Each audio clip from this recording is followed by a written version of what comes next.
Hi everyone, this is Bhargavi Prakash. Welcome to our channel Mind Your Science. और हम पढ़ रहे थे कल इलेक्ट्रिक फील्ड यानी कि हमारा सेकंड चैप्टर, जिसमें हमने कवर किया कि डायपोल क्या होता है और डायपोल मोमेंट क्या होता है। और कल हमने डेरिवेशन की थी, किसकी की थी? हमने ई नेट निकाला था on axial line of dipole, जिसकी वैल्यू निकल कर आई थी 2p/4πε0 r³। इससे हमें क्या पता लगा था कि जो हमारा E है वो इनवर्सली प्रोपोर्शनल है r³ के, और P यहाँ पर हमारा क्या है? Dipole moment. और P की क्या वैल्यू होती है?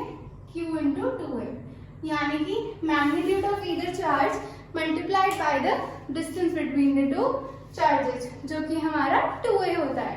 तो आज का जो हमारा टॉपिक है इसी से मिलता जुलता है।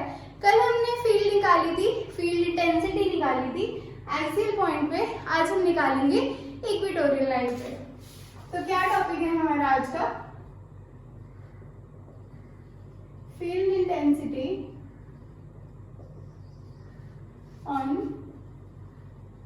Equatorial line of dipole.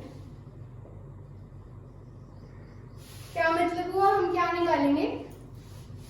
Field intensity निकालेंगे इक्वेटोरियल लाइन ऑफ डायपोल पे। पहले हमें इसमें जो पता है हम वो बना लेते हैं। हमें पता है कि हमारा डायपोल कैसा होता है। एक ही हमारा होता है नेगेटिव चार्ज, एक ही होता है हमारा पॉजिटिव चार्ज। इन दोनों के बीच का डिस्टेंस क्या होता है? हमारा 2a होता है। तो सेंटर पॉइंट से क्या हो जाएगा? ये भी हमारा a हो जाएगा और ये भी हमारा a हो जाएगा। टोटल क्या होता है? 2a। तो मैंने इसे a और a की फॉर्म में लिख दिया। अब हमारा इक्वेटोरियल पॉइंट क्या है?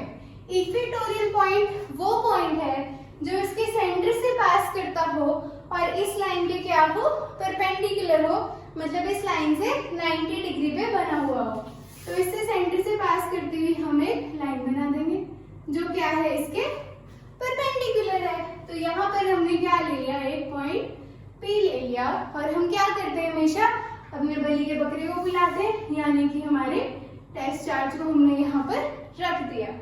अब क्या होगा? टेस्ट चार्ज रखने की वजह से मैंने कल बताया था उतनी ही इलेक्ट्रिक फील्ड लाइंस होती हैं जितने कि हमारे पास चार्जेस होते हैं। यहाँ पर भी 2 चार्ज हैं, यानी कि 2 फील्ड लाइंस हमारे पास फिर से होंगी, एक नेगेटिव की वजह से और एक पॉजिटिव की वजह से।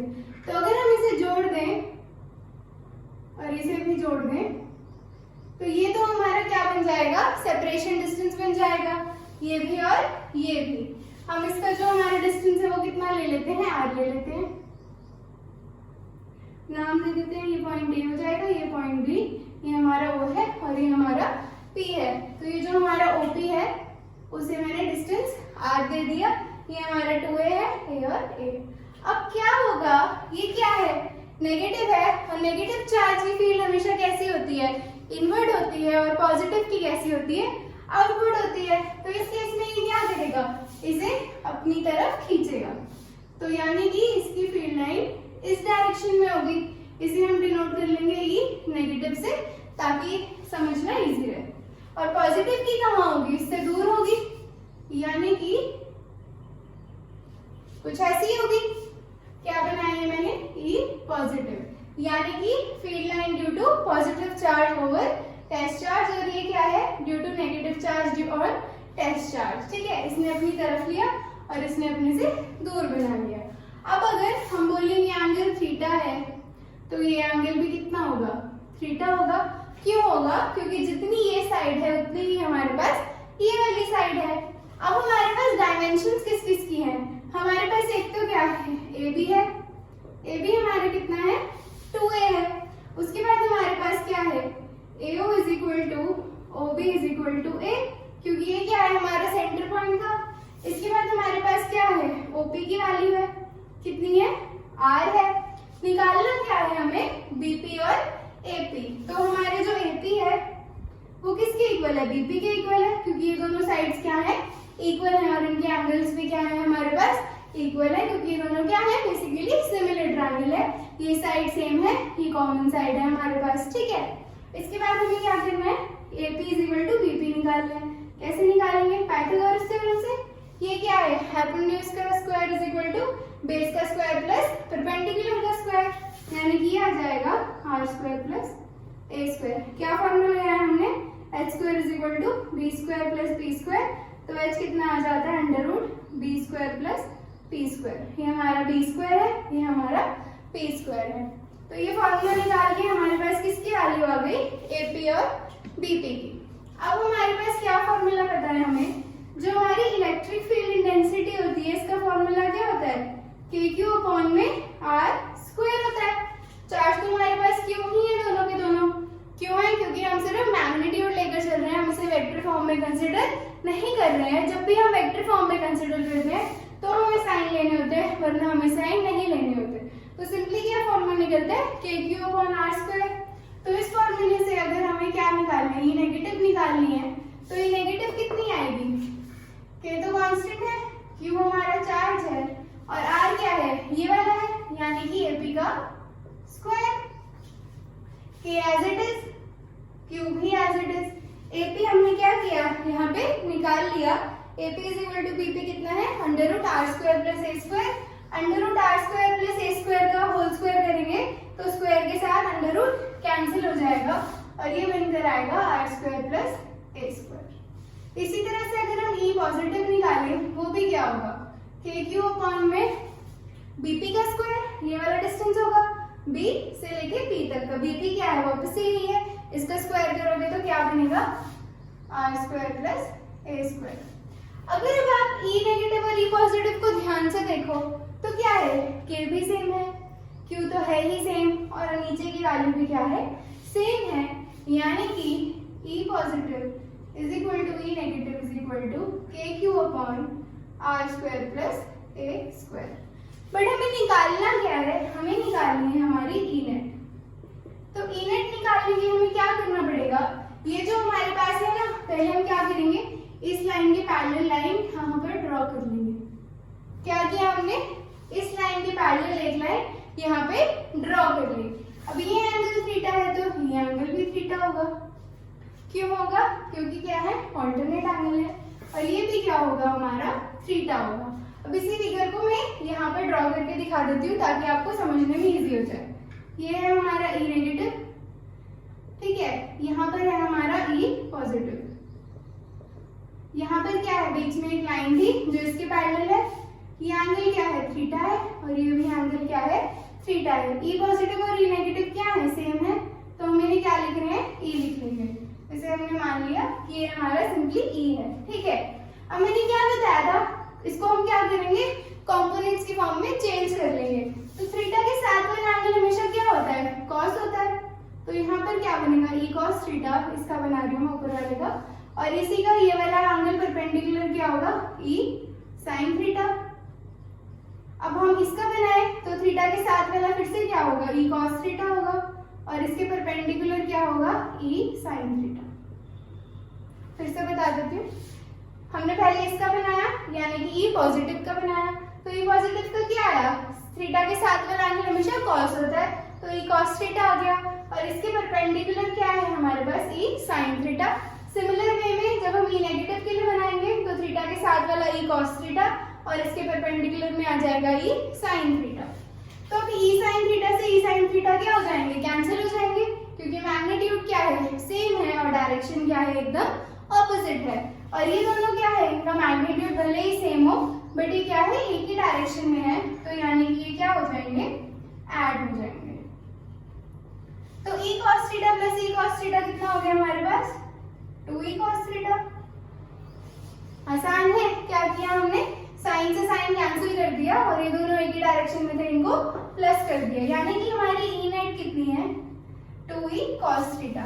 अब इसमें जो e की वैल्यू है वो तो हमारे पास यहाँ पर है, हमें क्या निकालनी है, cos थीटा की वैल्यू। तो cos थीटा क्या होता है हमारे पास, बेस अपॉन हाइपोटेन्यूज। बेस क्या है हमारा, a है, बेस हमारा ए है, ये रहा हमारा बेस, ये हमारा परपेंडिकुलर और ये हमारा हाइपोटेन्यूज। और हाइपोटेन्यूज क्या है, एपी है और एपी की वैल्यू हमारे पास ये रही। एपी क्या है हमारा, under root R square plus A square. अब ये वाली वैल्यू और ये वाली वैल्यू उठाकर हम यहाँ पर रख देंगे, तो एज इट इज है हमारा, के भी एज इट इज है, Q upon R square plus A square into हमारा cos theta A upon R square plus A square under root. अब ये दोनों टर्म्स क्या हैं, सेम है, तो इनकी पावर्स क्या हो जाएंगी, ऐड हो जाएंगी। और अगर आप ध्यान से देखो तो 2q और a क्या है, हमारा डायपोल मोमेंट है, तो इसे भी क्या कर देंगे, यहाँ सब्स्टिट्यूट कर देंगे।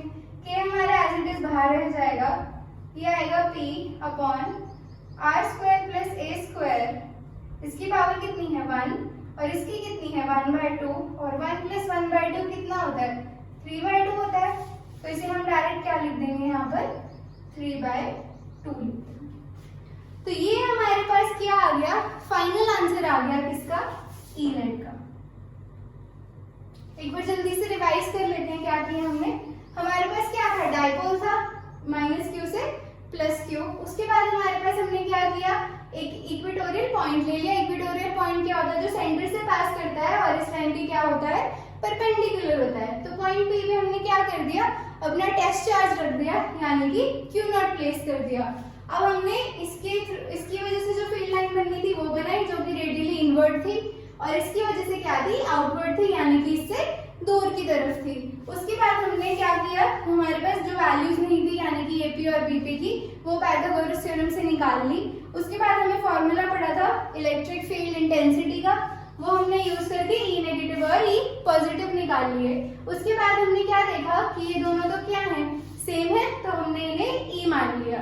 अब हमें ई नेट निकालना था, उसके लिए हमने क्या किया, इस डायग्राम को यहाँ पर ड्रॉ किया और इसे कंपोनेंट में ब्रेक कर लिया। ई साइन थीटा और ई साइन थीटा सेम थे, उन्हें हमने कैंसिल कर दिया, और ई कॉस थीटा में ई कॉस थीटा क्या हुआ, ऐड हो गया, और वो क्या बन गया 2e cos थीटा। इसमें हमने क्या देखा, 2q into a क्या होता है, हमारा डायपोल मोमेंट होता है। डायपोल मोमेंट की वैल्यू हमने यहाँ p पुट कर दी और इनकी पावर्स को ऐड किया, तो हमारे पास क्या आ गया 3/2 आ गया। तो ये आ गया हमारा फाइनल आंसर। अब इस क्वेश्चन में एक समझने वाली बात क्या है, p हमारी क्या है, एक वेक्टर क्वांटिटी है, और इसकी डायरेक्शन हमेशा क्या होती है, negative charge to positive charge. बताया था मैंने आपको, जो हमारा p है इसकी डायरेक्शन क्या होती है, नेगेटिव से पॉजिटिव चार्ज की तरफ होती है। लेकिन आप ध्यान से देखो, जो हमारा ई नेट है वो क्या है, इसकी ऑपोजिट डायरेक्शन में है।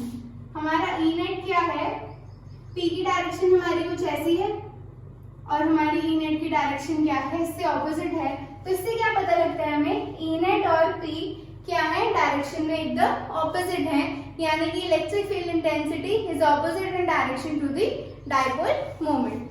इसके बाद हमारा क्या बचता है, हमारा स्पेशल केस बचता है। उसमें हम क्या करते हैं, यहाँ लिख देती हूँ, आर को हम कहते हैं कि बहुत ज्यादा बड़ा है वो ए से। आर क्या है, बहुत बड़ा है ए से, तो ए क्या हो जाएगा, निग्लेक्ट हो जाएगा।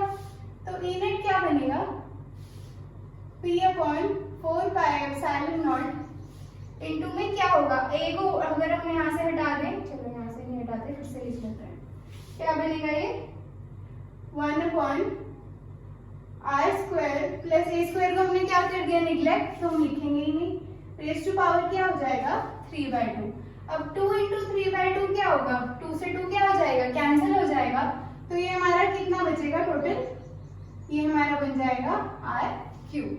अब अगर आप फिर से ध्यान से देखो तो हमारी जो ई नेट निकल कर आई है वो क्या है, इनवर्सली प्रोपोर्शनल है r³ के। और यही हमने पढ़ा था, किसमें पढ़ा था, ई एक्सियल में। उसमें भी क्या था, हमारी जो ई नेट थी वो क्या थी, इनवर्सली प्रोपोर्शनल थी r³ के, और इसमें भी क्या है, इनवर्सली प्रोपोर्शनल है r³ के। फर्क किसका है, अगर आप इस फॉर्मूले को देखो और इस फॉर्मूले को देखो, फर्क क्या है, 2 का फर्क है। यानी कि जो एक्सियल पे लगती है, यानी कि जो इसी लाइन पर लगती है, डायपोल की एक्सिस पे लगती है, जो हमारी फील्ड इंटेंसिटी वो क्या है, वो डबल है। किसके डबल है, जितनी फील्ड इंटेंसिटी कहाँ लग रही है, इक्वेटोरियल लाइन पे लग रही है। तो हम फिर से रिवाइज कर लेते हैं, क्या किया आज हमने, इक्वेटोरियल लाइन पे हमारा क्या निकाला, इलेक्ट्रिक फील्ड इंटेंसिटी निकाली, उसी का स्पेशल केस किया, और वहां से हमें क्या पता लगा कि वापस से ई नेट क्या आ रही थी, इनवर्सली प्रोपोर्शनल आ रही थी r³ के। और हमने क्या देखा कि जो इक्वेटोरियल लाइन पे फील्ड इंटेंसिटी लग रही है वो हाफ है, किसका हाफ है, इनेट एक्सियल का, यानी कि इनेट एक्सियल क्या है, डबल है इक्वेटोरियल लाइन का। हम जैसे चाहे वैसे इसे याद रख सकते हैं। तो ये था हमारा आज का लेक्चर, किस पे, field intensity on equatorial line of हमारा electric dipole. Thank you so much ये वीडियो देखने के लिए, और ऐसे वीडियोस देखने के लिए हमारे चैनल को सब्सक्राइब कर दीजिएगा। वीडियो पसंद आए तो इसको लाइक कर देना, कोई क्वेश्चन हो तो नीचे कमेंट कर देना। Thank you so much.